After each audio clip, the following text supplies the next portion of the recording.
What a delightful day. I am glad once again to have you on board. And I am excited, especially to see you following my second lesson under the topic of decision making and problem solving. In our previous lesson, we looked at the element of managerial decision making. Just to highlight a few things from the previous lesson, which was on element of managerial decision making. In this lesson, we looked at what decision making is. And we define decision making as a process that helps you to make the best choice out of the alternative courses of actions aimed toward a specific goal. We also came and looked at the 4 common approaches that are used in decision making, which we said are 1. Logical approach to decision making. Secondly, we said intuitive approach to decision making. Thirdly, it was indecisive approach to decision making. And then lastly, we looked at the indecisive approach to decision making. I recommended that logical and intuitive approach to decision makings are the best approach that you need to use because they will always give you the right and sound decisions. However, I discouraged you from using indecisive and impulsive approach to decision making. These two will always result into wrong decision making and therefore will end up discouraging the parties involved. Today, we are looking at the second lesson, which is on the process of decision making. And in this lesson, I am going to take you step by step for you to be able to understand the steps that are followed when making the right decision. And when you use these steps, I can guarantee you that you'll be able to make the right and sound decision. Making the right decision is tough. And sometimes when you are asked to make on the spot and quick decisions, it can even be tougher. But once you understand this process, it will become exciting, easy, and you will enjoy making decisions. Stay tuned as you learn these steps. Allow me to mention these 6 steps that are used in decision making. The first step is that of defining the problem. Secondly, you need to analyze the problem. Then third, you need to develop alternative solutions. Then number 4, you need to choose the best solution.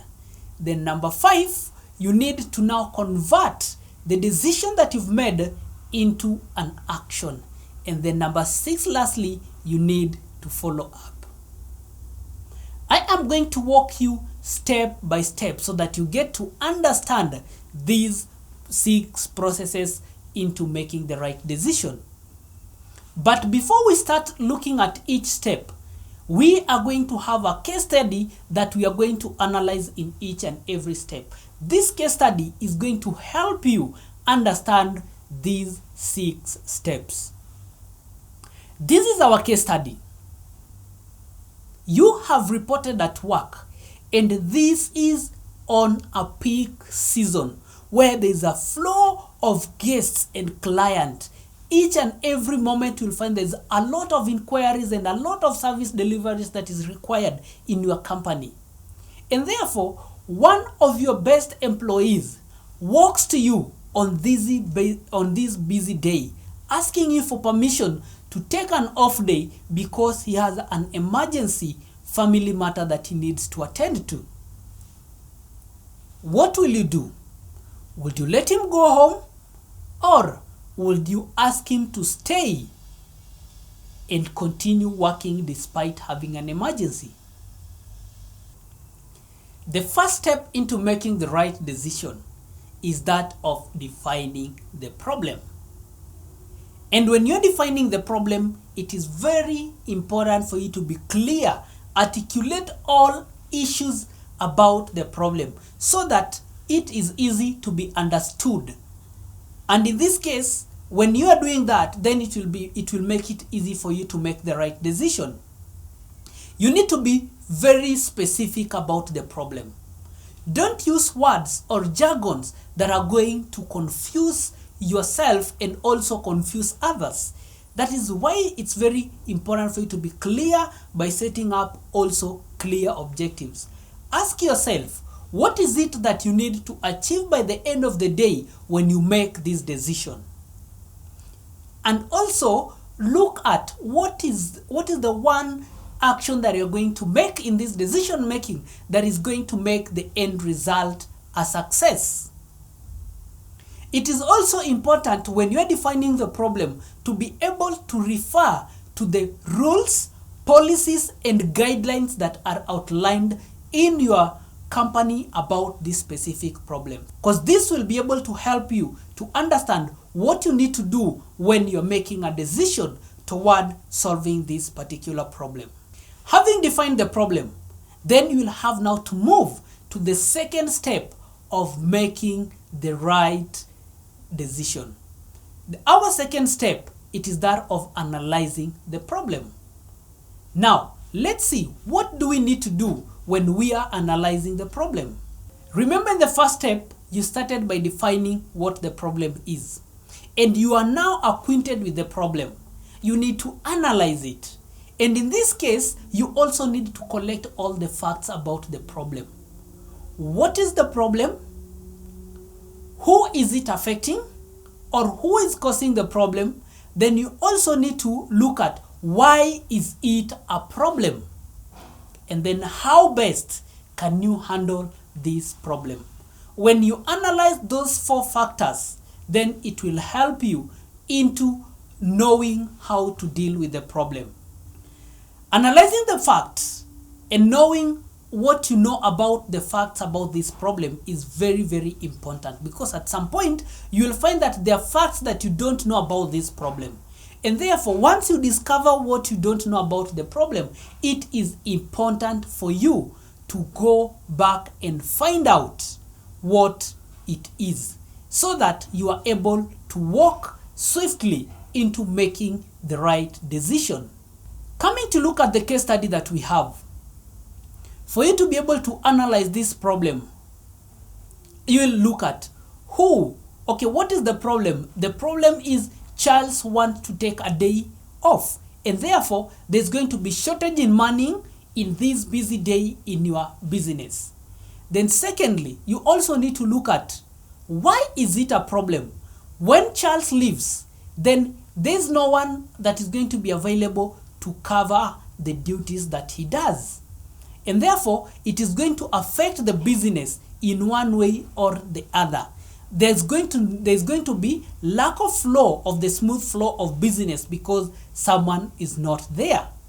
And then you also need to look at it. Why is it a problem? In the long run, when there are no guests, or when there's no one to attend to your guests and clients, then guests are going to complain. And therefore, it is going to impact on the negative image of the company because of delays and other factors that are going to be brought by Charles being absent. Therefore, have a look at that, then how can we solve it? This now takes us to the third step. Our third step into making the right decision is that of developing alternative solution. In this step, I would like to urge you to brainstorm the various solutions that can be availed into tackling this problem. And don't do this alone as a manager. Have someone to help you. Share it out, perhaps with your fellow leaders, or if need be, involve the whole team so that they're able to know what the problem is, and then they be able to generate ideas which at the long run you're going to find them exciting, and then they're going to help you.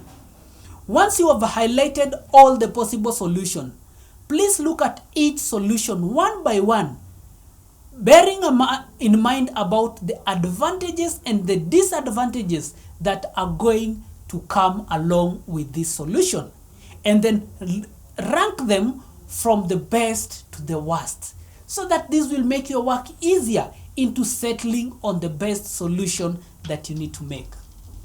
Now let's come about our case study about Charles. Once you highlight some of the solutions that you'll have, the first solution could be number one, you let Charles go home. And then, or you make Charles to continue working. Then you might also have another solution of perhaps if you feel that Charles is going to be affected, you take him to a job with a lesser responsibility, so that he continue working and covering the shift. So with all these three solutions, you need to look at the pros and the cons. Now let's look at the first decision of asking Charles to go home. If you let Charles go home, then you are going to have a shortage in money, and therefore perhaps at some point there might be delay in service delivery because there's no one to cover what Charles does. The team might also be strained by taking up responsibilities that Charles is doing, and therefore looking at the second option of letting Charles work. If you let Charles work, Charles is going to feel discouraged because he will feel like you don't care about him. And secondly, Charles will also work when he is angry because he feels like no one cares about my family, no one cares about my feeling, and therefore he'll have that anger in him, which he might be able to transmit to other colleagues, by bringing into their picture of how the company doesn't care about their employees.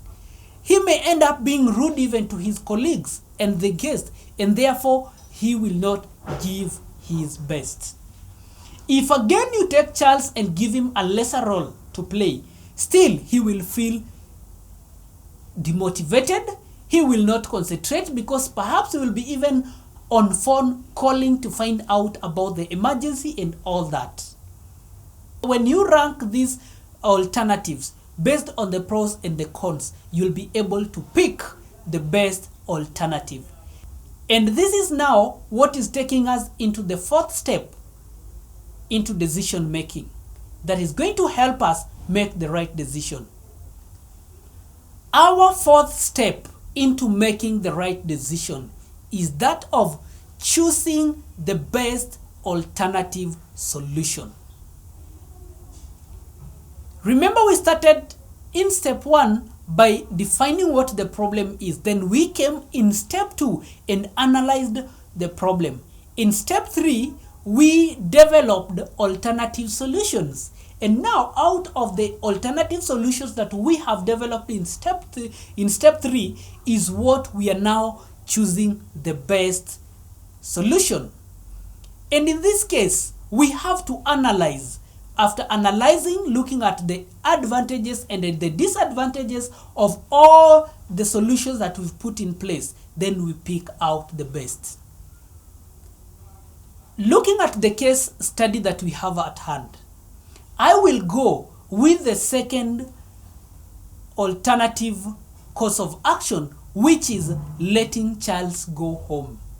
Because if I let Charles go home, number 1, Charles is going to feel appreciated and understood. He's going to feel that the company cares for me, and therefore he's going to see the company as a people-oriented company.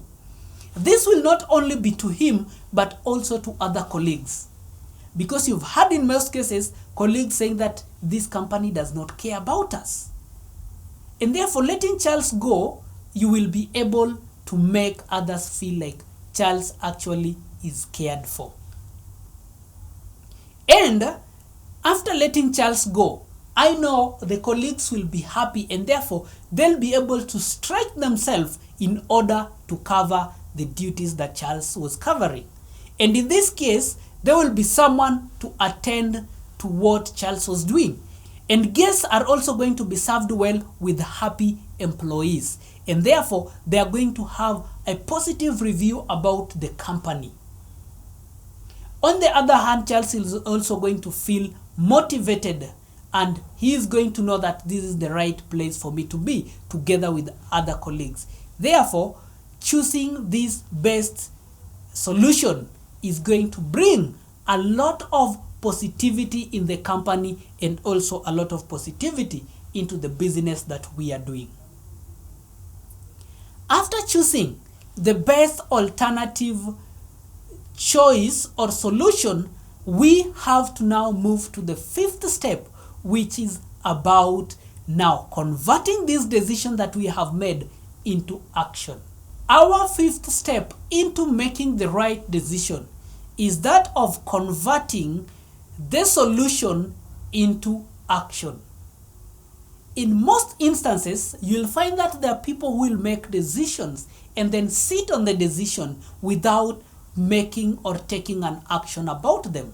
Sometimes you delay taking action and therefore it ends up ruining or destroying the entire process. Therefore, it is very important for you walk and tell all the parties involved. And in this case, you'll have to start with Charles and say, Charles, after analyzing and knowing what your problem is, I will allow you to go home and tackle this. And then please let us know once you are done so that you are able to come back to work the following day. Work on and also inform the colleagues that Charles is going to go away because of the emergency that he has to attend to. And when you do this, you will be now making the other team members to own up the decision that you have made. And once they own up, I know they'll be glad to stretch themselves and cover up what Charles was doing. And in the long run, you are going to have a smooth flow of the shift.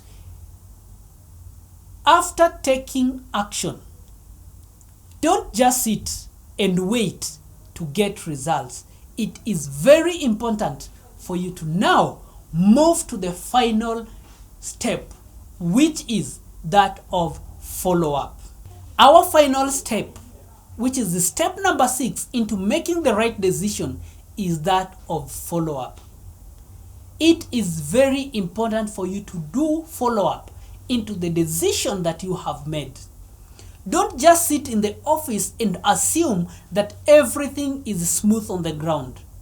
You have to stand up, walk and follow up with each employee to find out how are they faring on with executing the decision that you have made.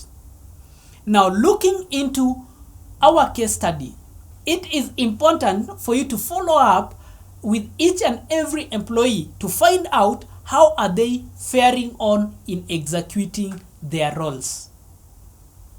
And when you walk to each employee, you'll be able to get feedback that will help you to determine if you need to do an adjustment into the decision that you have made, or if you need to stick to it and leave it the way it is, or if there's an element that you need to add in it.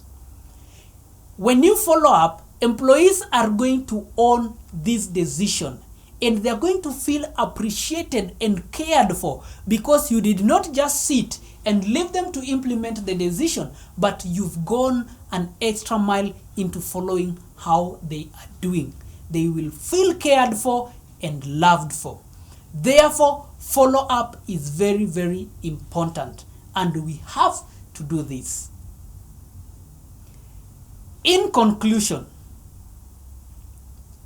decision making is tough, and making the right decision on the spot and quickly can be tougher. But if you acquaint yourself with these 6 steps that we have looked into, which are defining the problem, analyzing the problem, developing alternative solution, choosing the best solution, converting the solution into an action, and follow up, you will be able to find that you will be making right and sound decision in a very natural way.